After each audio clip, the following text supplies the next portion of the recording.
متابعينا الكرام عبر شاشة قناة الوسطى من الذيد، صباح النشاط والعمل، يوم جديد وحلقة جديدة من برنامجكم يوميات الوسطى، يأتيكم كل يوم من الأحد إلى الخميس ولمدة ساعة وفقرات مختلفة ومتنوعة عبر الوسطى من الذيد. صباح الخير يا جواهر. صبحك الله بالنور والسرور، كيف أصبح؟ الحمد لله تمام.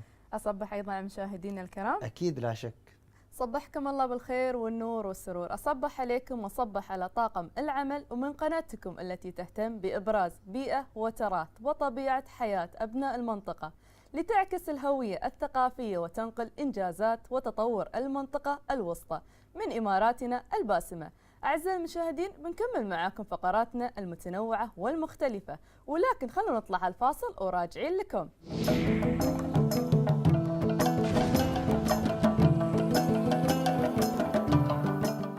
رجعنا لكم مشاهدينا، ما زلنا مستمرين معاكم بعد الفاصل. يعتبر موضوع صنع القرار واتخاذه من الموضوعات ذات الأهمية الكبرى التي شغلت بال الكثير من العلماء والباحثين، كونها أحد أهم أسباب النجاح في جوانب الحياة المختلفة. لذلك لابد أن تكون هناك آلية صحيحة يستخدمها الفرد من أجل صناعة القرار المناسب واتخاذه. قراءة في مفهوم اتخاذ القرار وصناعته والأسس والمحاور التي يجب اتباعها في هذا الصدد هي محور نقاشنا الآن مع ضيفنا في يوميات الوسطى الأستاذ عبيد النقبي، خبير التميز المؤسسي. صبحك الله بالخير أستاذ عبيد. صبحك الله بالنور، حياك الله أخوي علي. هلا والله. بداية، ما هو مفهوم صناعة القرار وأبرز مراحله، وما الفرق بين صنع القرار واتخاذ القرار؟ بسم الله الرحمن الرحيم. يعني قبل الولوج أو قبل الدخول إلى مفهوم عملية اتخاذ القرار أو عملية صنع القرار، يعني ينبغي أن نعلم أن عملية صنع القرار هي تعتبر مهارة من مهارات التفكير العليا. يعني في مهارات وفي أنواع من التفكير تعتبر تفكير استراتيجي. مهارة صنع القرار تعتبر أحد المهارات التي يجب أن يتصف بها صانع القرار الاستراتيجي. هناك مهارات للتفكير العليا مثل مهارة الاستقراء، مهارة الاستنباط، مهارة التحليل. فعملية صنع القرار هي أحد هذه الأنواع، يتشابه إلى حد كبير مع موضوع التفكير الإبداعي أو التفكير الناقد. إذا حاولنا أن احنا يعني نقف على تعريف مبسط لعملية صنع القرار، أنت عندما تريد أن تختار أمر معين فأنت أمام اتخاذ قرار، أمام عملية صنع قرار. فعملية صنع القرار هي مجموعة من البدائل، مجموعة من الخيارات المطروحة أمامك، أو أن تبحث عن مجموعة من الخيارات والبدائل وتجمع بيانات ومعلومات عنها لكي تختار أفضلها الذي يحقق لك هدفك ويحل التحدي أو المشكلة ويحقق الهدف الذي تريده. إذا حاولنا أن نفرق بين مفهوم عملية صنع القرار وعملية اتخاذ القرار بشكل بسيط جدا، صنع القرار هي عملية متكاملة تبدأ بمرحلة وتنتهي بمرحلة أخيرة هي المنتج النهائي اللي هو اتخاذ القرار. فعملية صنع القرار عملية فن قبل أن تكون عملية إدارية أو عملية شخصية يقوم بها الفرد.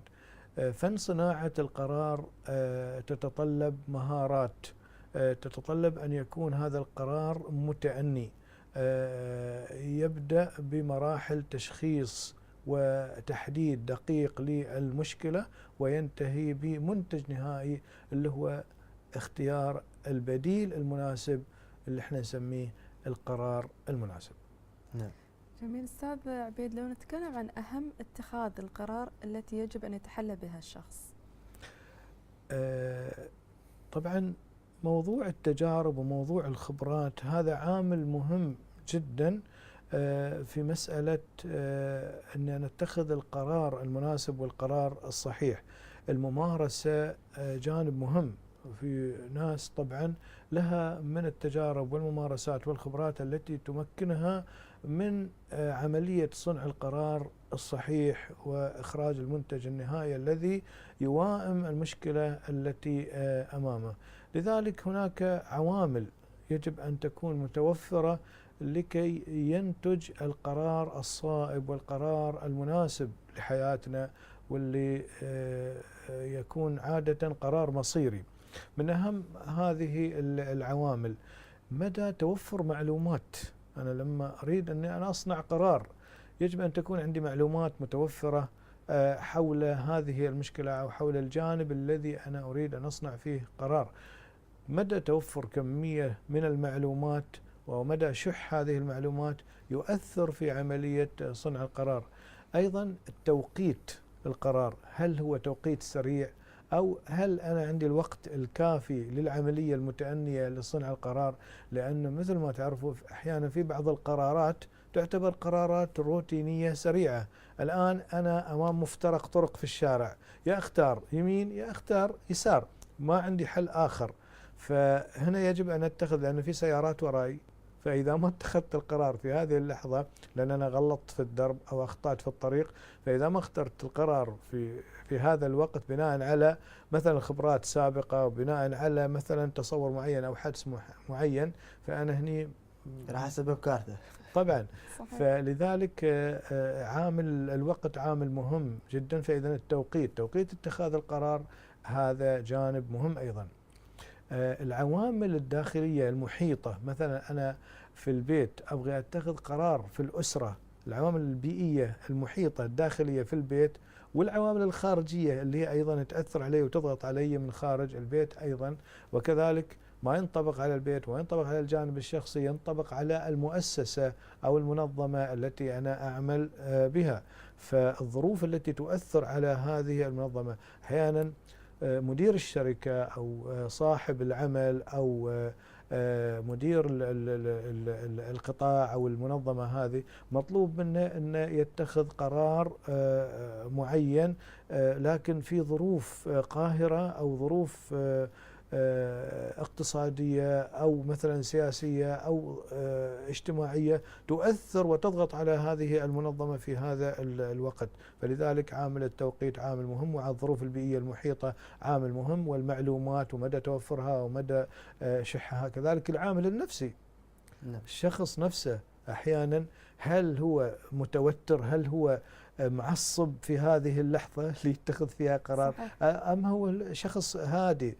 يعني لذلك أنا أنصح دائما، وهذه النصيحة أوجهها يعني للمشاهدين، أن لما أتي تتخذ قرار خصوصا إذا كان قرار مصيري يجب أن تهيئ لنفسك الظروف الملائمة والظروف المناسبة والهادئة لاتخاذ هذا القرار، بحيث أنك أنت تكون هادئ الأعصاب، ما تكون متوتر، ما تكون تحت ضغط معين. حتى الموظف في مؤسسته أو في مكان العمل أحيانا مثلا يجد صعوبة مثلا في حل إجراء معين أو في القيام بإجراء أو معاملة معينة. لذلك إذا أنت حاس أنك أنت إذا اتخذت قرار ممكن يكون في خطأ، ممكن يكون في كارثة عليك، إذن ممكن تقول للمراجع، أو أنت إذا كان عمل داخلي ممكن تأجل هذه المعاملة لوقت آخر أنت تكون فيه أكثر هدوءا وأكثر تركيزا حتى تستطيع أنك أنت تختار القرار المناسب. هذه طبعا بالمجمل يعني في عوامل كثيرة، لكن هذه أبرز العوامل اللي ممكن تأثر في عملية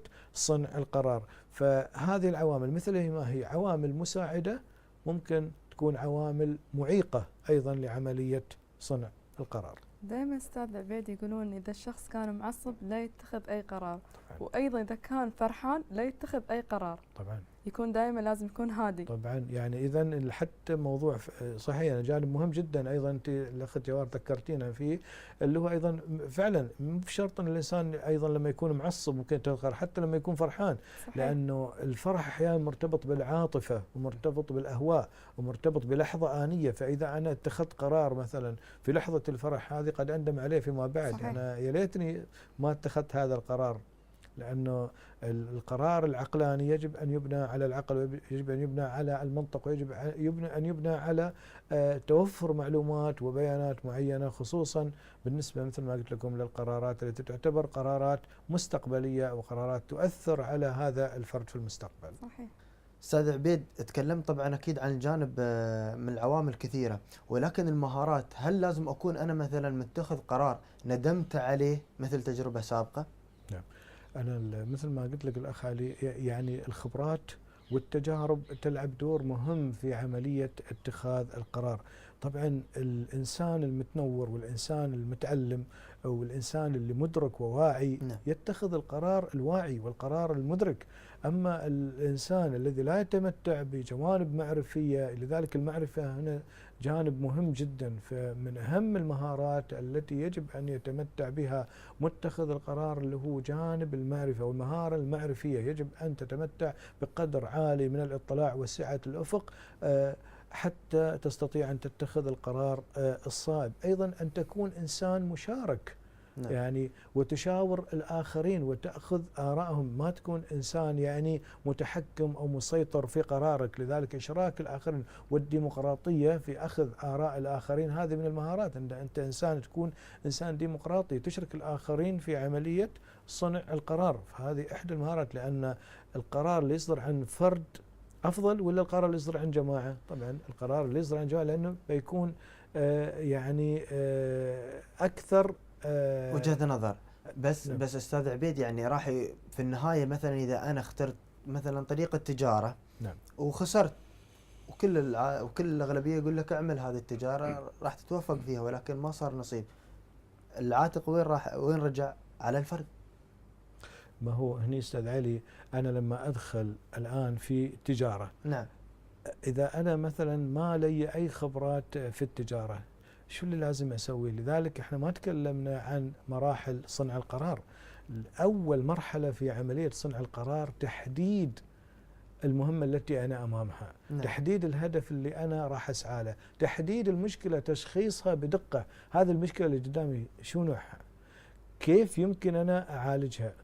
طيب، أبدأ في المرحلة الثانية، أجمع البيانات الأولية عن عن هذا التحدي أو عن هذا المشروع اللي أمامي، نعم. وأجمع كافة المعلومات المرتبطة بمثل الآن أنا أمام مشروع تجاري. نعم. طيب، شو نوعية هذا المشروع التجاري؟ يجب أن نحدد. نعم. هل هو مشروع تسويق إلكتروني على سبيل المثال؟ هل هو مشروع مثلا تجاري يتطلب مثلا مجموعة من العمالة ومجموعة من المكائن والأجهزة؟ هل يتطلب موقع؟ هل هو ممكن عن طريق مثلا الانستغرام انا مثلا امارس هذه التجاره؟ فلازم احدد انا شو نوعيته، واجمع كافه المعلومات. من هم منافسي؟ من الناس اللي قاعده تنافسني؟ وشو هي الاسعار اللي موجوده في السوق الان؟ فهذه المعلومات مهمه جدا. بعد ما انا اجمع المعلومات، اقعد افاضل بين الخيارات، بين المزايا وبين العيوب. نعم. أنا لو عملت هذا المشروع ولا هذا المشروع؟ طيب، إذا عملت هذا المشروع في الموقع الفلاني أفضل ولا في الموقع الآخر؟ أو إذا عملته إلكتروني أفضل، أو إذا أنا عملته على الواقع وعملت له كذا؟ هل هذا المشروع مثلا محتاج إلى باركنات مثلا للسيارات وللزبائن، أم إنه مش محتاج لباركنات؟ هل هو في خدمة التوصيل أو كذا؟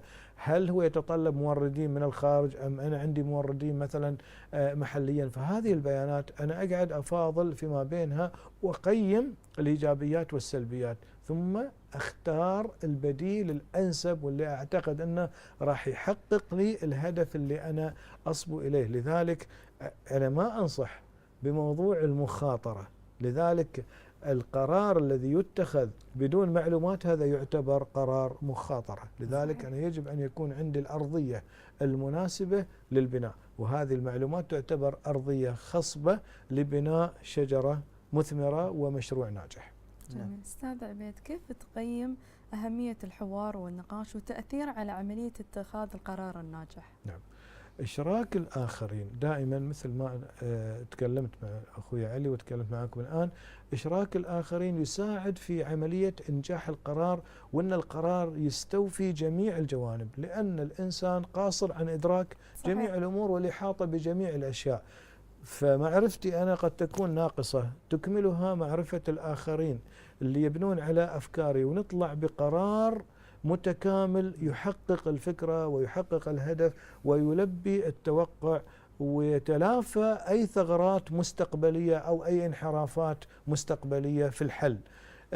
كذلك أنا لما الآن أنا والأخ علي راح نسوي مشروع، فلما أنا أتحكم في القرار وأصدر القرار بروحي، زين، علي قد يواجه أو قد يعني يتحدى هذا القرار وقد يقاوم هذا القرار، بيقول لي أنت ما خبرتني وما شاورتني في هذا القرار. فإذا لما شاور علي راح يساعدني في تنفيذ هذا القرار، لأنه كان جزء من عملية اتخاذ القرار. فهذه إذن من مزايا المشاركة ومشاركة الآخرين في عملية اتخاذ القرار.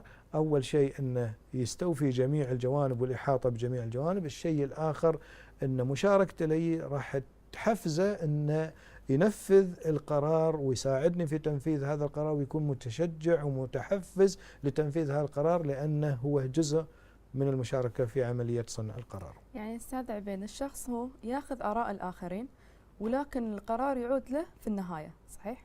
لا، بعد ما يستشير الآخرين. إذا كان القرار قرار مشاركة، إذا القرار قرار جماعي هنا، ليس قرار فردي. إذا أنا أشركت الآخرين لكن مبدأ أني أنا والله أشاور وخالف، هذا مبدأ الفردية، يعني هذا مبدأ ديكتاتوري. ياخذ معلومات عن مثلا القرار اللي يبغى يتخذ هالقرار، ياخذ معلومات عنه ومن بعدها هو يفكر هل هو يتخذ هالقرار أو أنه يتراجع عنه. جمع المعلومات يختلف عن موضوع مشاركة الآخرين، لأنه الآخر قد يعطيني فكرة تعزز من الحل وتعزز يعني من البديل المطروح أو الخيار المطروح الذي يلبي حل المشكلة أو للتحدي اللي أمامه ويحقق الهدف المرغوب. بينما عملية جمع البيانات هذه ممكن ترجع لي أنا شخصيا، أنا أقيم المعلومات والبيانات اللي أنا أجمعها وأفاضل فيما بينها، وممكن أشرك الآخرين أيضا في عملية تقييم هذه المعلومات والبيانات. في النهاية إذن هي عملية مشاركة وليست عملية تفرد وديكتاتورية في اتخاذ القرار. نعم، شاور وخالف. شاور وخالف، هذا مبدأ ديكتاتوري. هذا الحين نحن نبغى نعرف ليش استويت مبدأ ديكتاتورية. وهو بعض الناس يعني وبعض الأفراد يتخيل بأنه يملك كل المعلومات وأن ما في أحد مثله في معلوماته وفي قدراته. صحيح. ويتصور أن الآخرين أقل عنه، بينما هذا طبعا مبدأ خاطئ. لذلك قيل أن الإنسان طالما يعني يعيش فهو يتعلم إلى آخر يوم في حياته، فهو يتعلم. لذلك يقول لك ما في كبير على العلم، أن الإنسان يوميا حتى لو وصل لأعلى درجة من العلم، حتى لو وصل لدرجة الدكتوراه وما فوق الدكتوراه مثلا، فهو الإنسان يتعلم. العلم ليس له حدود، ليس له نهاية. فإذا تصور الإنسان بأنه كامل في علمه، فطبعا قراراته راح تكون يعني ناقصة وقراراته راح تكون خاطئة، وما أعتقد أن قراراته راح تكون صحيحة. علم الحياة هو السلاح. العلم في الحياة هو السلاح لاتخاذ القرار، أم الشهادة مثل ما تكلمت وتفضلت عنها هي الدكتوراه وغيرها؟ الشهادة قد ما تكون محك أخوي علي، قد ما تكون. ياما ناس يعني نجحوا نعم وما عندهم شهادات. يعني صحيح. شهادة يعني أحيانا الإنسان يمتلك قدرات ويمتلك مواهب، يعني المدارس ولا الجامعات تعتبر محك لاكتشاف هذه القدرات وهذه المواهب. لذلك فعلا أحيانا الحياة والممارسة تبين هذه القدرات وتبين هذه المهارات وتبين هذه الإبداعات التي يمتلكها الفرد. نعم. أستاذ عبيد، لو تخبرنا يعني عن تجاربك، طبعا بما أنك خبير التمييز المؤسسي أكيد مرت عليك كثير من صنع القرار، وكان إيجابي وكان خاطئ، ويمكن أسامي اليوم معروفة. لو تخبرنا بس عن هالتجارب. هو شوف طال عمرك، انا ما بخوض مثلا في مجال العمل، بس انا مثلا الان بخبرك عن تجربتي في مجال الدراسه. نعم. انا طبعا لما خلصت الثانويه العامه يعني في الثمانينات، كنت امام خيار. انا كنت طبعا احب الاعلام. نعم. واحب يعني عمليه ايضا التعليم والتدريس والمحاضرات والامور هذه. فكان امامي خيار، يا كليه الاعلام يا كليه التربيه، على اساس يعني أكون مدرس. نعم. لكن طبعا النسبة اللي أنا حصلت عليها في الثانوية العامة يعني في ذيك الأيام كانت نسبة عالية مقارنة بالنسب اللي تقبلها هذه الكليات يعني في الجامعة. فطبعا نصحني بعد مشورة الأصدقاء في اختيار مجال آخر يعني ما كنت أفكر فيه ولا كان في يوم من الأيام يعني مطروح أمامي، اللي هو كلية العلوم الإدارية. فطبعا دخلت كلية العلوم الإدارية وأنا ما كان عندي أي خلفية عنها سوى بعض المعلومات البسيطة، وكانت يعني بالنسبة لي ما أقول لك يعني مخاطرة، لكن كانت بناء على نصيحة الأصدقاء ونصيحة الزملاء والمقربين. وفعلا يعني اكتشفت الحمد لله أني أنا قدراتي أيضا في مجال الإدارة أيضا كانت قدرات عالية، وأنا تخرجت أيضا من جامعة الإمارات يعني في سنة 92 يعني بمعدل جيد جدا مرتفع يعني. فكان نوع أيضا من التحدي ونوع من الفخر بالنسبة لي أنا. وأيضا كلية العلوم الإدارية مكنتني بأن أنا أمارس موضوع التدريس والتلقين، لأن الآن محاضر نعم. في كذا في كذا جهة، فأصبحت إذا أجمع ما بين وإعلامي في نفس الوقت. العملين، والحمد لله بفضل الله سبحانه كنا بنتعلم منك أكثر على التلفزيون، بتشاركنا؟ طال عمرك أنا حاضر. الله يسلمك. أستاذ عبيد، نتكلم عن عملية صنع القرار واتخاذه، هي عملية معقدة. نعم. نتكلم عن ما هي أبرز معوقات عملية اتخاذ القرار؟ نفس العوامل اللي هي تؤثر في عملية صنع القرار هي يعني ممكن تتحول إلى معوقات، بمعنى أن أنا لو ما توفرت لي الظروف النفسية المساعدة لاتخاذ القرار راح يكون قراري خاطئ. أنا معصب واتخذت قرار، هذه مصيبة. أنا فرحان واتخذت قرار، هذه أيضا مصيبة أخرى، قد أندم على هذا القرار. لذلك الهدوء النفسي مطلوب لعملية صنع القرار. مثل ما قلنا عملية صنع القرار عملية متكاملة، ليست موضوع اتخاذ قرار. اتخاذ قرار هذا قد يكون عملية سريعة روتينية في وقت معين نتيجة ظروف معينة. أما عملية صنع القرار لا، عملية تتطلب نوع من الهدوء ونوع من التفكير المتأني المتعمق الذي يساعدني على اتخاذ القرار الصائب. كذلك مدى توفر أو عدم توفر المعلومات، العوامل البيئية، الظروف المحيطة الداخلية والخارجية أيضا تعتبر عامل مهم في عملية اتخاذ القرار. التوقيت أيضا عملية مهمة جدا أو عامل مهم وحاسم في موضوع اتخاذ القرار. فهذه تعتبر معوقات لعملية اتخاذ القرار إذا ما أحسن استخدامها. أستاذ، كيف نحكم على نجاح القرار من عدمه، وما هي الآلية المتبعة في ذلك؟ بشكل بسيط جدا أخوي علي، إذا القرار حقق لي المراد وحقق لي الهدف إذا هو نجح إذا، وخصوصا إذا ما كان له ثغرات وما كان له مشاكل. يعني أحيانا أنا أتخذ القرار فإذا ما طلعت لي أي مشاكل بعد ما اتخذت هذا القرار فإذا هو قرار ناجح بكافة المقاييس. أما إذا طلعت لي بعض الإشكاليات الصغيرة يعني أيضا لا زال القرار ناجح، وأنا ممكن أتلافى هذه القرارات. ليست هناك آلية محددة يعني أنا أستطيع أن أنا أستخدمها، ولكن هي تعتمد على نوع القرار اللي أنا اتخذته، زمان هذا القرار اللي أنا يعني اتخذته، فهذه الآلية تنتج في هذاك الوقت. نعم. أستاذ، يعني ما أدري هل أنت مثل يعني الناس اللي يقول لك اتخاذ القرار وكان اتخاذ سيء تعطيك قوة وتعطيك يعني حماس أنك تستمر في اتخاذ وصنع قرار أكبر، صحيح؟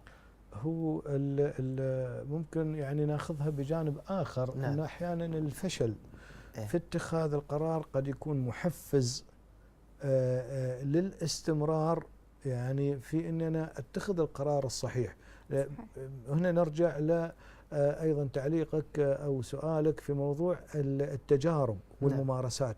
فأحيانا التجربة تفيدني في التعلم المستمر، أن أنا أتعلم من أخطائي في البناء على هذا الخطأ، في أن أنا أتعلم الصح وأبني قرارات أكثر نضجا في المستقبل. نعم. أستاذ عبيد، ننتقل شوي عن اتخاذ القرارات نيابة عن الطفل. هل هالشيء يشكل حرمان الطفل أنه هو يتحمل المسؤولية؟ طبعا هذه من أخطر الأمور. أن الآن أنك تضع يعني هيمنة أو سيطرة على يعني قرار أو كل قرارات الطفل. هذه الهيمنة قد تحرم الطفل من أبسط المبادئ وقيم اللي هي تعتبر قيم المسؤولية. أنت إذا ما أعطيته الحرية وحرية الاختيار من الصغر، مثلا يختار ملابسه، يختار طعامه، يختار مثلا أثاث غرفته، يشارك في عملية صنع بعض القرارات لكن الطفل الأسرية. كيف يتخذ القرارات؟ يعني أنا أشاوره في بعض الأمور، خصوصا بعد ال5 سنوات، يعني بعد ما يكمل ال5 سنوات أبدأ أشاوره في بعض القرارات البسيطة. ليش؟ لأن أنا لما أدربه على مثل هذه القرارات البسيطة والمشاركة في هذه القرارات البسيطة، هذا يساعده في المستقبل أنه يتخذ قرارات في الأمور الأكثر أهمية. لذلك يجب أن أعلم الطفل أنك لا تتعجل في اتخاذ القرار، وأنك لا تتخذ القرار تحت ضغط الآخرين، وأنك أيضا يا ابني مثلا لا تعتمد على عواطفك ومشاعرك في اتخاذ القرار. زين، إذا الطفل اتخذ قرار خاطئ، أنا أقدر أقول حق الطفل هذا القرار أنت اتخذته خاطئ ولازم يكون هذا القرار الصح نعم. اللي تمشي عليه؟ نعم. كذي ما يكون حرمته من هالشيء؟ لذلك هنا أختي جواهر أنا ما أوجه اللوم للطفل إذا اتخذ قرار خاطئ، ولكن أوجه اللوم للقرار نفسه. لذلك التوبيخ لا يكون للطفل وإنما يكون للفعل، للعمل الذي قام فيه. أنا أقول له أن مثلا هذا القرار كان المفروض يكون بهذه الطريقة وليس بهذه الطريقة، هذا القرار إيجابياته كانت كذا والمفروض أن أو سلبياته كانت كذا، والمفروض كان له إيجابيات بهذه الطريقة. لذلك عدم إلقاء اللوم بشكل كبير على الطفل، وفي المقابل إذا نجح الطفل في بعض القرارات الحاسمة أنا أشجعه. هذا الأسلوب إذا أنا اتبعته مع الطفل بعد ما يكبر في سن المراهقة يقول لك خلاص أنت علمتني أن أنا أتخذ القرار بنفسي، هذا الشيء ما راح يضر الولي الأمر الوالد ولا الوالدة أنهم علموه على هالشيء من هو صغير؟ لبعض القرارات، احنا ما تكلمنا عن كل القرارات، يعني احنا قلنا أن الوالدين خصوصا الأم، يعني خصوصا الأم يجب أن لا تتحكم في كل قرارات الطفل أو المراهق، يجب أن تترك له بعض الحرية. مثل لما يبلغ ويوصل مثلا درجة الثانوية العامة أترك له حرية اختيار التخصص. ليش أجبره على تخصص؟ والله صحيح. أنا أبغى ولدي يطلع طبيب، خلاص يجب أنك تطلع طبيب. هني أنت تفرض رأيك عليه، خله هو يختار التخصص وبعدين هو يقرر، وفر له المعلومات وخله هو يتخذ القرار. صحيح. نشوف وايد يعني اهالي يضغطون على عيالهم انهم ياخذون هذا المجال وهم مجالهم شيء ثاني. نعم. بالاخير ياثر عليهم في الدراسه ايضا. طبعا ممكن يؤدي الى الفشل. صحيح. استاذ عبيد، كيف انا اقدر احصل على المعلومات لاتخذ القرار، ايضا اعلم فيها طفلي انه يقدر يحصل على هالمعلومات ويتخذ القرار؟ بالنسبة أول خلينا نتكلم عن المعلومات بشكل عام. في يعني عندنا إحنا الكبار كيف ممكن إحنا نجمع هذه المعلومات. المعلومات يعني طريقتها سهلة، خصوصا في عالم اليوم. إحنا اليوم في عصر الاتصال والتواصل، وأصبح العالم قرية صغيرة، فجميع المعلومات اليوم ممكن على اليوتيوب عن طريق الويب سايت موجودة. يعني أي معلومة أنت تبحث عنها يعني ممكن تحصلها في الانترنت. المعلومات هذه قد تكون معلومات مباشرة استطيع ان احصل عليها جدا بسهولة، او ممكن من خلال الزيارة الميدانية لجهة معينة او لصديق معين واحصل على هذه المعلومات. وممكن تكون المعلومات معلومات كمية نوعية مثل ارقام واحصائيات. الجانب الاخر ان هذه المعلومات قد تكون آراء، حقائق مشهورة. هذه وين احصل عليها؟ احصل عليها من بيوت الخبرة، من بيوت الاستشارات، من المستشارين، من الخبراء. ممكن هم يقدموا لي الدراسة مثلا في المشروع المعين. انت لما تكلمت مثلا عن مشروع تجاري، في كثير من بيوت الخبرة تقدم لك مشروع جدوى اقتصادية لهذا المشروع. لذلك هنا الفرق اخوي علي بين انك انت تأسس مشروع مثلا ب50,000 درهم ومشروع مثلا ب3 ملايين او مليون درهم. فهني المخاطرة يعني محسوبة جدا ودقيقة. لذلك أنا لو أخسر 50 أهون من أني أخسر مثلا 3 ملايين. لذلك أنا محتاج مثلا دراسة جدوى في هذا المشروع، حتى لو كلفتني مثلا 10,000 أو 15,000 درهم في 3 ملايين مو بخسارة، لأن أنا راح أدخل مخاطرة كبيرة ومخاطرة محفوفة أو مغامرة محفوفة بالمخاطر. لذلك يجب أن أدرس جميع جوانب المشروع وأدرس تحدياته. المعلومة بالنسبة للطفل المعلومات البسيطة اللي يعني أنا أستطيع أن أنزل فيها للطفل. على سبيل المثال مثلا الألوان في غرفته، أقدم له مثلا معلومة عن كيفية تناسق الألوان. اقول له مثلا اللون هذا مثلا يركب مع هذا اللون، فلو رحت اخترت مثلا الستاره مال الغرفه اختارها بهذا اللون.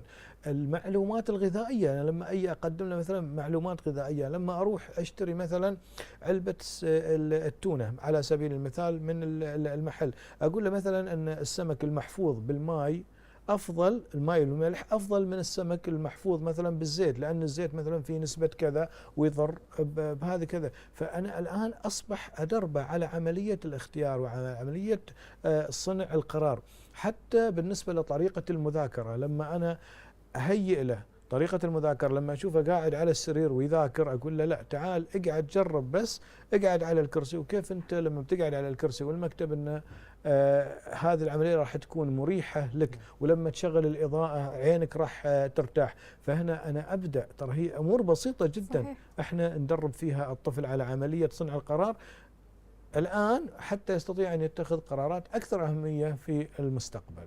نعم أستاذ، كيف أطور من مهارات صنع القرار؟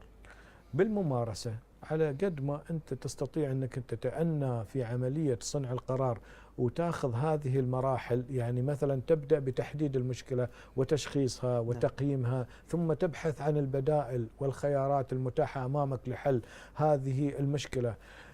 الحياة مليئة بالخيارات، فإذا تعثر الخيار الأول ابحث عن الخيار الثاني، وإذا تعثر الخيار الثاني ابحث عن الخيار الثالث. لا توقف عند حد معين. إذا مثلا ما استطعت أنك تكمل دراستك الصباحية، ممكن تكمل دراسة مسائية، دراسة عن طريق المنازل.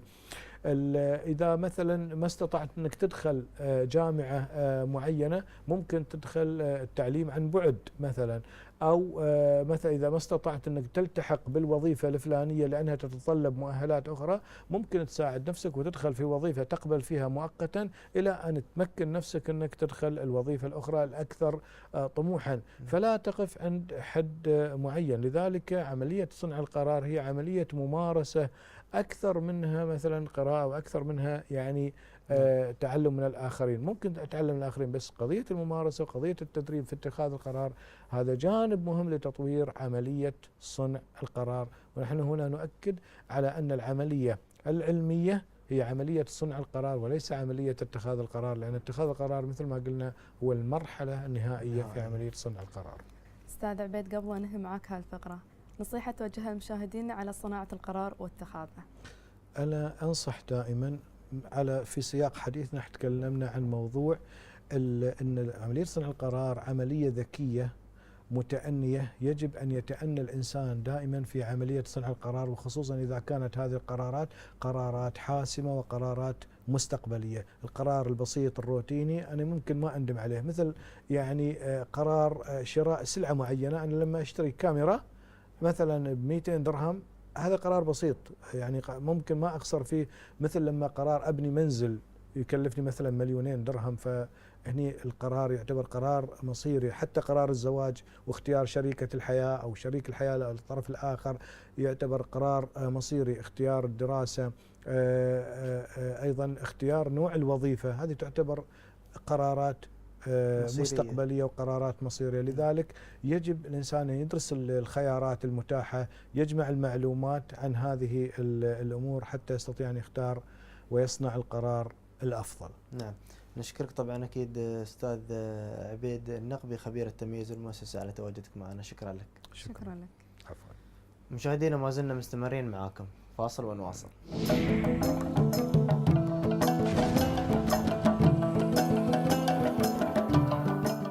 أعزائي المشاهدين، رجعنا لكم من جديد نكمل معاكم فقراتنا المتنوعة والمختلفة.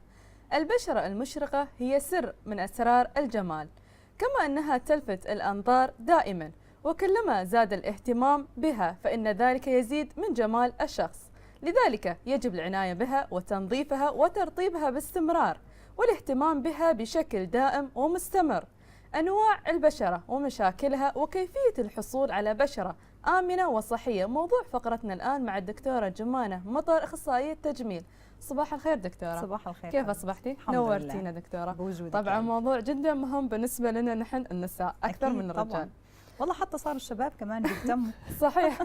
بداية دكتورة، البشرة طبعا لها أنواع مختلفة، لو تعطينا عن الأنواع، نبذة عن هذه الأنواع وشو الاختلاف من بينهم؟ هلا انواع البشره كثيره طبعا، عندنا منها البشره الجافه، عندنا البشره الدهنيه، عندنا البشره المختلطه، عندنا البشره الحساسه والبشره العاديه. يعني جميل. فينا نصنف نحن كل بشره لوحدها، بس اذا بدنا نصنف نمبر 1 اول بشره واحلى بشره هي البشره الدهنيه، رغم انها متعبه جدا. انا دكتوره ببشرتي الدهنيه واعاني منها. متعبه البشره الدهنيه، بس نحن مثل ما حكينا انه اذا بدنا نصنف البشره، افضل نوع هي البشره الدهنيه، لانه البشره الدهنيه بتضل ترطب نفسها بنفسها، وهي اخر بشره بتشيخ وبيبان عليها التجاعيد. عشان هيك ما تزعل انه بشرتك دهنيه، بالعكس لازم تنبسط. الحمد لله. بس اذا حق يعني المراه اذا كانت بشرتها دهنيه، هاي تضرها اكثر من هي تستفيد منها اذا هي تحط ميك اب. لا لك شو، ما بتضرها، بدها تختار نوع الميك اب الخاص للبشره الدهنيه. اول شيء بدها تختار كل الاشياء اويل فري، وما بدها تستخدم الفون بقدر ما بدها تستخدم الاشياء اللي فيها باودر لتمتص الدهون اللي موجوده بالبشره. والمختلطه كثير بريح. والمختلطه نفس الشيء، لانه المختلطه كمان بس اهون من البشره الدهنيه كميك اب، بمجالكم انتم مثلا بتتعرضوا كثير للتصوير وللاناره، فهذا الموضوع شوي بيكون انه صعب عليكم. بس اذا بدنا نصنف قلت لك البشرات، افضل نوع هي البشره الدهنيه. الدهنيه، يعني انت علي افضل شيء بشرتك انت. فانت اخر حدا ممكن تشيخ ويبان عليك التجاعيد، ما تزعل. فرحان انا كثير الحين الحمد لله. طبيعي. طيب دكتوره، بقيه البشره تكلمنا عن الجافه تقريبا، قلتي في انواع والحساسي، هذه لو نتكلم يعني اكثر دقه، يعني شو هي سلبياتها؟ هلا شوف، البشره الجافه اكثر بشره بتعاني. نعم. دائما، فهي دائما عرضه للحساسيه اكثر، للجفاف، للتقشير، متعبه. نعم. فنحن دائما بنكون حريصين على الترطيب الدائم للبشره الدهنيه، وبده يكون فيها اهتمام مضاعف عن البشرات العاديه او البشره الدهنيه. طبعا الماء له دخل بعد حق البشره الجافه. طبعا نحن دائما بننصح، هلا نصائح ممكن نرجع نحكيهم بوقت ثاني، بس نعم. انه البشره الدهنيه البشره الجافه عفوا اكثر بشره بتحتاج شرب المي الكثير، الترطيب الدائم، الابتعاد عن المي الدافي مثلا، خاصه بفصل الشتاء مثلا. دائما البشره الجافه قد ما فينا بدنا نبتعد عن المي الحاره. المي الحاره بمي دافي، مي حاره بمي دافي شوي، بس الا البارد كثير افضل للبشره الجافه. طبعا اكيد. زين دكتور، كنتي اخصائيه تجميل، هل تنصحين لهذه البشرات انهم يعتنون فيها كليزر، كتقشير، لهذه الامور يعني في الشتاء ولا في الصيف؟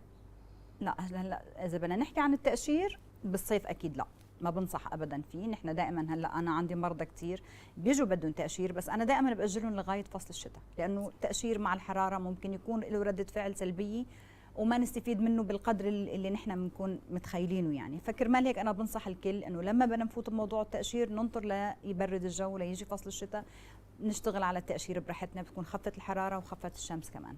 صحيح. نعم. دكتورة، حبوب الشباب هي من أكثر مشكلات يعني اللي يعاني منها أغلبية الناس. ما هي أسباب حدوث حب الشباب وكيف نتعامل بطريقة سليمة معها؟ هلا شوف، إذا بدنا نحكي عن حب الشباب هو موضوع كثير طويل، بس أسبابه تقريبا شوي محدودة. أول سبب من أسباب حب الشباب، نعم. واللي بيظهر عادة مع أكثر الناس في بداية سن البلوغ عند المراهقين والمراهقات، هي بداية ظهور حب الشباب. هلا مش قاعدي، لانه في ناس عدوا هيدا العمر وما زال عندهم حب شباب وبيطلع باحيان بسن متاخره. مو شرط. بس اسباب حب الشباب، السبب الاول هو الخربطه الهرمونيه. دائما لما يكون في عندنا خلل هرموني في الجسم، حكما 100% بدها تظهر لنا حب شباب. والبشره الدهنيه هي من اكثر البشرات عرضه لحب الشباب. ففي اسباب كثير غير اللخبطه الهرمونيه. طبعا عندنا اسباب مساحيق التجميل، عدم تنظيف البشره الدائم. اذا كانت البشره مثل ما حكينا دهنيه كثير، فهي دائما هي بتكون سبب من اسباب ظهور حب الشباب. نعم دكتوره، بس طيب علاجها بالدرجه الاولى اذا كان الموضوع كثير اوفر وكانت حب الشباب كبيره وملتهبه، لانه حتى حب الشباب في له انواع مو نوع واحد. نعم. بالدرجه الاولى نحن بدنا نتوجه لطبيب جلديه لنعمل تحاليل لنشوف شو اذا كان فعلا في خلل هرموني او عندنا مشاكل داخليه، بنعدلها بالبدايه وبعدين نشتغل من برا عليها. احتمال يكون محتاج أدوية، احتمال الحبوب ملتهبة، احتمال في ناس كتير محتاجة كورسات من الأدوية ليخف هيدا الشيء. بعدين بنتوجه للشغل اللي عنا اللي هو ممكن يكون الكربون ليزر، ممكن يكون التقشير بمحل من المحلات، حسب كل نوع بشرة وكل نوع حبوب له علاج مختلف عن الثاني. نعم، يعني دكتور التحاليل الدم يطلع شو سبب الحبوب؟ طبعا أكيد في تحاليل هرمونات خاصة ببين. نعم. طيب التحاليل الهرمونات ما راح ترجع، يعني انتم راح تعالجونها فترة 6 أشهر سنة، هي دائما تكون هذه الفترة. وبعد الفترة هذه لا، إذا تعدلت الهرمونات خلص. إذا تعدلت بإمكانها الهرمونات تعديل وتعالجت، الهرمونات. طبعا أكيد طبعا. لما تاخذ كورس أدوية، هلا في ناس كثير أطباء كثير بيوصفوا الروكوتان ببعض الأحيان إذا الجسم محتاج. هيدا كله بيرجع بعد التحاليل وشو النتائج. نعم. دكتورة، الحين تكلمنا احنا عن حب الشباب، لو نتكلم عن البثور اللي تطلع في الوجه وكيف طريقة العلاج الآمنة تكون ان احنا ما نأذي البشرة. هلا كمان حتى البثور كمان أكثر من نوع بتكون، أحيانا في بثور دهنية صغيرة، أحيانا في بثور سوداء اللي هي بتكون مجمعة في المسامات، احيانا في بثور صغيره حساسيه بتكون احيانا من الجو، من انواع الاكل. هي كل نوع من هي البثور الصغيره لها علاج مختلف عن الثاني. بالدرجه الاولى انا بقول التنظيف ثم التنظيف ثم التنظيف. التنظيف الصباحي والتنظيف قبل النوم جدا مهم، اكثر من تنظيف وجهنا الصباح، لانه على مدار اليوم قد ايه بشرتنا بتتعرض لميك اب، لغبار، لتدخين، لقصص كثير. فتخيلي انه نجي نحن ننام بهي البشره على وضعها، نحن دمرنا بشرتنا بهيك حاله. فكتير مهم انه نحن ننظف البشره قبل النوم، ننظفها بنفس طريقه ما بننظفها الصباح. فبده يكون في غسول خاص للبشره وبيكون تونر خاص للبشره، بحيث انه نحن ننام بشرتنا نظيفه. هيدا كتير بخفف من وجود البثور عنا. غير هيك زياره العياده المتكرر بانتظام كل فتره وفتره لنعمل تنظيف العياده، لانه تنظيف العياده مختلف عن تنظيف البيت. كمان هيدا له دور كبير. الحمايه من الشمس هي لا جدل فيها، هي مهمه جدا، دائما نستخدم واقيات الشمس الخاصه لنوع بشرتنا. والتنظيف واختيار مساحيق اللي تكون خاصه لنوع بشرتنا. نحن كستات انه دائما حريصين على الميك اب يوميا، وخاصه بحكم شغلنا وهيدي القصص، فدائما بنكون حريصين انه نختار شيء حسب نوع بشرتنا ما يأذينا، وننظفه جدا بشكل طريقه انه سليمه قبل النوم. دكتورة، ذكرتي عن المسامات، صرتي بتذكر عن المسامات، هل المسامات يوم تكون مفتوحة تضر أكثر البشرة؟ اي أكيد. والغسول؟ هلا الغسول بينظف المسامات، وقلت لك بس ما يجفف البشرة؟ لا، حسب نوع الغسول اللي أنت عم تستخدميه، يعني البشرة الجافة لها نوع غسول خاص لينظفها ويرطبها، أما البشرة الدهنية بدنا نختار الغسول اللي بيناسبها ليجفف الدهون فيها وينظفها بنفس الوقت. إذا إلا مساماتها مفتوحة، كيف يقدر يسكر المسامات؟ شو الطريقة؟ هلا شوفي، المسامات المفتوحة هي عادة بتصير طبيعة بشرة، ونحن شوي مع التقدم في العمر بتصير المسامات صحيح. مفتوحة أكثر مع بعض الناس. في ناس طبيعة بشرة هيك بتكون بالوراثة عندهم، وفي ناس لا، مع التقدم شوي في العمر مع استخدام مساحيق التجميل الكتير بصير عندنا هي المسامات الواسعة، مع استخدام بعض أنواع من التنظيف بطريقة غلط. هلا في ناس كتير بيروحوا بيعملوا تنظيف بشرة بالصوالين مثلا. صحيح. هي أنا كتير بحذر منها وبنصح إنه لا، لأنه ما بنضمن نحن الآلات تكون معقمة ونظيفة، ما بنضمن المواد اللي عم نشتغل فيها هي مواد صحيحة، هي مواد طبية، هي مواد خارج البشرة تكون إنه تستخدمها أو مناسبة للبشرات كلها. فأنا بنصح دائما إنه الناس ما تتوجه للصالونات بتنظيف البشرة تحديدا، عند الأخصائي أو الأخصائية يكون أفضل. صحيح. المناسب، لأنه الخبرة بتكون مختلفة عنده. صحيح. نعم. دكتورة، يعني الشخص لما يشوف وجهه في المراية وشاف لو شوية بسيط من التجاعيد يقول خلاص أنا انتهى مستقبلي، بخاف على طول. انتهى مستقبلي. التجاعيد كيف يعني نتفادى هذه؟ هلا شوف، نتفاداها إلها عمر معين التجاعيد، انه نأخرها. نعم. هلا في كثير العناية بالبشرة والعناية المبكرة، يعني أنا مثلا ما بنطر ليصير عمري 40-50 سنة لأبدأ أهتم ببشرتي، أنا المفروض أبدأ بسن صغير. إذا بدك تقلي أي سن من 20 لازم أبدأ أهتم. ليه؟ لأنه هيدا الشيء بيعطيني على المدى البعيد تجاعيد أقل. نعم. أوكي؟ فنحن إذا بنهتم بطريقة صحيحة بسن مبكر، هيدا الشيء بيأخرنا الشيخوخة وبيأخرنا التجاعيد وبيأخرنا البشرة التعبانة والمجهدة. بس غير هيك صار اليوم ما عاد حدا عم يكبر فينا، صار في طرق كتير، عنا حقن البوتوكس، عنا الفيلر مثلا لنعبي بعض الاماكن اللي شوي بصير فيها ترهل او بصير فيها هبوط بالجلد. بتعرف بسبب الجاذبيه دائما مع التقدم بالعمر بصير الوجه بينزل، البشره بتنزل، التجاعيد بتبان. فصار في كتير وسائل واهم واكثر شيء سيف وامن هو حقن البوتوكس مثلا. عرفت كيف؟ جدا مهم التعامل معه بطريقه صحيحه طبعا، واختيار الطبيب المناسب، لانه مش اي حدا ممكن يعمل حقن بوتوكس ويطلع حلو. نعم. صحيح. اختيار الطبيب المناسب جدا مهم هذا الموضوع. دكتورة، كيف ترين أهمية التغذية السليمة لبشرة جميلة وصحية ومشرقة؟ هلا شوفي، دائما نحن اذا بدنا نقول انه شو الاساسيات اللي لبشرتنا، اول شيء بدنا نبتعد قد ما فينا عن الاكلات اللي فيها فات كتير، الاشياء اللي فيها دهون. بدنا نكون حريصين على اكل الخضار، الفواكه، شرب المي الكتير، الاشياء الصحيه عموما، لانه هيدا الشيء بيعطينا نضاره اكثر لبشرتنا، مش بس لبشرتنا، لجسمنا بشكل كامل. عرفتي كيف؟ فنكون حريصين دائما على اختيار الاشياء اللي فيها فيتامينات بتخص بشرتنا. الفيتامين سي من اهم الفيتامينات للبشره، الفيتامين اي، الفيتامين اي، فيتامين كي اللي خاص بالهالات. فهذا الشيء كتير مهم انه نكون حريصين على انواع الاغذيه في الخضار، في الفاكهه، في شرب المي الكتير، كله بيساعد هيدا انه هل يصير ان ناخذ هالفيتامينات كادويه يعني كحبوب؟ ممكن ناخذها ادويه وممكن ناخذها من خلال الاكل الطبيعي. شو هي الاكل الطبيعي دكتور؟ حكينا انه الخضار، الفواكه موجوده نعم. فيها الفيتامينات، حتى في بعض انواع الحبوب كتير منيحه كمان، فينا ناخذها بشكل كتير امن. يعني اي فاكهه؟ لا مو اي فاكهه طبعا. هلا مثلا اذا بدنا نحكي عن فيتامين سي، هو من اهم الفيتامينات للبشره، غير انه هو مانع اكسدي واكثر شيء بيحمي بشرتنا. نعم. موجود بكثير اشياء، موجود ببعض الخضار، موجود ببعض الفاكهه. ضروري انه نكون حريصين على هذا الشيء نحن بنوع الاكل اللي نحن بنختاره. نعم. دكتور، هل الحصول على الفيتامينات من خلال مستحضرات طبيه قد يسبب مشكله او حساسيه لدى البعض؟ عند البعض ايه، لانه مو كل البشرات بتتقبل انه نحن ناخذ فيتامين مركب عن طريقه ادويه، في بعض البشرات بترفض هذا الشيء، في بعض البشرات لا بتتقبلها وبتكون كثير حلوه عليها.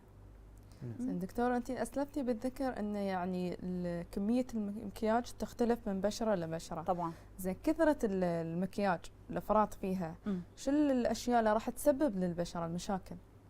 هلا شوفي، اذا نحن بنستخدم الميك اب الخاص لنوع البشره وبننظفه بطريقه كثير صحيحه قبل النوم، ما حيسبب لنا مشاكل ابدا، الا اذا كان عم نستخدم اشياء مش لنوع بشرتنا وبنتركها فتره طويله على البشره. الناس، في كثير ناس انا بعرفهم مثلا بيناموا بالميك اب، هذا يدمر البشره. طبعا بيدمر البشره وحتشيخ البشره قبل وقتها بكثير. فدائما البشره الدهنيه حكينا يمكن قبل نحن انه لها نوع خاص للميك اب، ونبتعد عن كل الاشياء اللي في بقلبها اويل.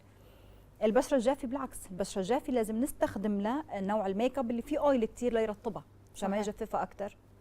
فكل بشره لها نوع ميك اب معين. اكيد. اوكي، ما علي دكتوره، كل بشره لها نوع معين، اذا انا استخدم هالنوع المعين الخاص فيني والميك اب عندي من الصبح لين بالليل، هل راح ياثر على بشرتي؟ نوعا ما اكيد، اكيد مجهد للبشره ومتعب، ما بقول لك لا، لانه بنهايه المسامات كمان من حقها انه تكون مرتاحه ومن حقها تكون تتنفس بطريقه صحيحه. صحيح. فنحن بنخنقها بالميك اب طول اليوم، بس اضعف الايمان انه ننظفها كثير منيح قبل النوم. اهم شيء التنظيف. طبعا طبعا. دكتوره، كثير من الناس من يتاجر بخلطات ووصفات كثيره. واو. ايه، يعني وفي ناس تدمرت من هذه الخلطات، ونحن دائما شفنا حتى وصلت يمكن حتى للمحاكم يعني. صح. في بعض من الناس. صح. دكتوره، كيف نتفاداها؟ وشو هي مشاكلها؟ وشو هي خطورتها اصلا هاي؟ هلا دائما انا بنصح كل الناس انه الخلطات اللي مش معروف في شو تركيبتها ما حدا يستخدمها. يعني بيجيني حدا احيانا من المرضى عنا في العياده انه مدام انا جبت هاي الخلطه رفيقتي استخدمتها ودلتني عليها ورحت اشتريتها. طب من وين اشتريتيها؟ اشتريتها من عند فلاني. نعم. طب شو في بقلبها؟ ما بعرف. طب شو تركيبتها؟ ما بعرف، بس قالت لي هيدا الكريم منيح. طبعا هيدا الشيء كثير مرفوض لكل الناس. اي خلطه مش معروف شو تركيبتها، مش عن طريق صيدلاني او عن طريق دكتور وصف لك اياها، انا بنصح الكل اكيد لا. حتى لو هاي الخلطه فادت احد صاحباتك ممكن تضرك انت، لا يعني انه خلطه معينه فادت وحده من الناس رح تفيد كل الناس. بالرغم هي كقاعده مرفوضه تماما. الخلطات اللي بدون قاعده اللي ما معروف شو تركيبتها مرفوضه رفض قطعي. نعم. صحيا وطبيا. حتى ان كانت من الصيدليه؟ لا، من الصيدليه موضوع اخر، حيكون الصيدلاني طبعا عارف هو فاهم شو تركيبتها بالضبط. نعم. غير عن هيك لازم يكون عندك انت علم ودرايه هاي الخلطه شو تركيبتها، شو في بقلبها. او اني استشير طبعاً. الدكتور اللي تعالجني قبلها قبل لا اخذ اي خلطه. 100%. نعم. اصلا دكتوره في بعض من الخلطات يعني الشخص يستخدمها يومين او 3 ايام تشوف وجهه فتح بشكل غير طبيعي، شو السبب دكتوره؟ طبعا هيدا الشيء نحن كثير حذرنا منه، في بعض الاماكن سحبوا هاي الخلطات من كثير اماكن، حتى من بعض الصيدليات. نعم. نحن لما ناخذ الخلطات تبع الطبيب اكيد بده يكون في بقلبها هيدروكينون او هيدروكورتيزون، هيدا الشيء بيعطينا التفتيح السريع، بس جرب وقفه بدمر البشره عكسي. تماما. راح يرجع. عكس. وخاصه الناس اللي بيستخدموه بطريقه خاطئه، يعني هي الاشياء اللي في بقلبها وايتنينج المفروض تستخدم فقط في الليل، ففي ناس كثير بيستخدموها بالنهار وبيتعرضوا للشمس، بدل ما يفتحوا تصبغت البشره كلها، صار بدهم علاج 10 اضعاف عما كانوا قبل. صحيح. فالخلطات هي انا كثير بحذر منها، وعن جد بتمنى انه ما حدا يستخدمها بدون استشاره طبيب او صيدلاني مختص او اخصائي مختص للبشره. نعم. واصلا هي يعني سعرها جدا عادي، يعني في ناس طبعاً. تشتريها بسعر عادي جدا. صح لانه ما لها قاعده وهي غير مكلفه اساسا، وفي ناس اجتهادات شخصيه من عندهم. صحيح. يعني في كثير ناس بالفعل اجتهادات شخصيه انه حطي هيدا الكريم حيعمل لك هيك. طبعا لا، ما في شيء، هي بشره ما بينلعب فيها. صحيح. مش اي كريم قال لي عنه فلان او فلان يجيبه واستخدمه انا ودمر نفسي، لا طبعا. صحيح. دكتورة طبعا احنا مقبلين على الشتاء، شو الاحتياطات اللي احنا لازم ناخذها للبشرة، وايضا في الصيف شو الاحتياطات اللي المفروض ناخذها احتياطات للبشرة؟ هلا شوفي، دائما فصل الشتاء نحن بنكون حريصين اكثر شيء على الترطيب، لانه فصل صحيح. الشتاء دائما بسبب البروده فبصير بشره جافه. اول شيء يمكن حكيت انا قبل هيك، بدنا نبتعد عن المي الحاره، خاصه البشره الجافه بدنا نبتعد عن الغسيل بمي حاره، حتى الحمام يكون المي دافي ما تكون حاره كثير، وما يتجاوز الموضوع 10 دقائق، لانه كل ما تعرضنا لمي حاره اكثر كل ما تعرضنا لجفاف اكبر. هيدا اول شيء. بدنا نكون حريصين كثير على الترطيب اليومي، مره وتنتين وثلاثه، لانه دائما البروده بتعملنا جفاف. صحيح. بدنا نكون حريصين كثير على شرب المي صيفا وشتاء، هيدا ما له اهم شيء قاعده. يعني الترطيب في بالطيب. الصيف وفي الشتاء. طبعا قبل الميك اب لازم الوحده ترطب وجهها. اكيد هيدا بالنسبه لفصل الشتاء، اما فصل الصيف الاحتياطات بتكون اضعاف طبعا. مضاعفه هنا. طبعا، وخاصه واقيات الشمس، الناس اللي بيتعرضوا بطبيعه عملهم للشمس، النظارات، حتى اذا اضطرينا نلبس شيء على راسنا مثلا انه طاقية تحمينا من الشمس، نظارات يحمونا من الشمس، واقيات الشمس اللي لازم تتجدد من 2 ل 3 ساعات دائما، خاصه اللي بيتعرضوا بطبيعه عملهم للشمس. جميل. دكتورة في بعض البنات يوم يستخدمون الفونديشن الخاص فيهم المناسب لهم ما يحطون قبلها اي مرطب او اي برايمر، فيقولون خلاص احنا نستخدم هالشيء مناسب لنا. شو الاضرار اللي راح يحصلون عليها؟ اكيد جفاف وبشره مرهقه ومتعبه. حتى قبل الميك اب مش بس لازم نستخدم مرطب، كمان لازم نستخدم واقي الشمس قبل الفونديشن 100%، لانه مش بس بتضرنا، حتى الاضاءه بتضرنا، حتى اللابتوب بضرنا، الموبايل بضرنا، كله في اشعه، الكمبيوتر كله في اشعه بتاذينا مثل الشمس تماما. يعني في ناس كثير مثلا ما بيتعرضوا بطبيعه شغلهم للشمس، بس شغلهم 24 ساعه على الكمبيوتر. صحيح. فبتلاقي بشرتهم مرهقه، عندهم تصبغات، عندهم هالات سوداء، بالرغم من انه بيقولوا لي شغلنا مكتبي ابدا ما بنتعرض للشمس، بس ما هيدا الجهاز عم ياذينا مثل الشمس تماما. صحيح. دكتوره طبعا في بعض من البشره الدهنيه كذلك يصيبها جفاف. اكيد، لانه البشره احيانا لما يكون فيها مناطق دهنيه ومناطق جافه مثل ما حكينا ما حتكون بشره دهنيه تماما، حتكون بشره مختلطه، حيكون فيها اماكن دهنيه واماكن جافه، وخاصه اكثر شيء بيكون عندنا منطقه التيزون هي اللي فيها دائما دهون، واحيانا طراف الوجه او حول الفم بيكون عندنا المنطقه جافه. صح. فبيستدعي دائما انه نحن نكثر ترطيب في هي الاماكن. حتى البشره الدهنيه لها مرطبات خاصه، لا يعني انه بشرتي الدهنيه مش محتاجه ترطيب، لا طبعا محتاجه ترطيب حسب نوعها. دكتورة قبل أن نختم معك حلقتنا لهذا اليوم، نصائح تقدمينها للبشرة جميلة وصحية وآمنة. هلا شوفي، دائما انا بنصح الكل انه بالبدايه شرب المي دائما، استخدام الفيتامينات الخاصه، وانا بفضل تكون الفيتامينات الطبيعيه عن طريقه الاكل. صحيح. واذا نحن ما كثير حدا بياكل فواكه او خضار نحاول نستخدم الفيتامينات المعوضه المكملات الغذائيه. الترطيب، تنظيف البشره الدائم، والاهتمام والعنايه اكيد هيدا لا جدل، والاهتمام المبكر. انا دائما بركز على الاهتمام المبكر. الاهتمام المبكر هو اللي بحافظنا على البشره عمر اطول. صحيح. نعم صحيح. دكتورة جمانة مطر، اخصائية تجميل، اشكرك على وجودك معنا اليوم، على هالمعلومات اللي استفدنا فيها. تسلمي، كلك ذوق. شكرا لضيافتكم، كلكم ذوق. نشكرك طبعا اكيد دكتور. اعزائي المشاهدين، وصلنا معكم لختام حلقتنا لهذا اليوم، نتمنى ان شاء الله تنال اعجابكم فقراتنا اللي عرضت عليكم اليوم، وان شاء الله نشوفكم في حلقات ثانيه. استودعكم الله. في امان الله.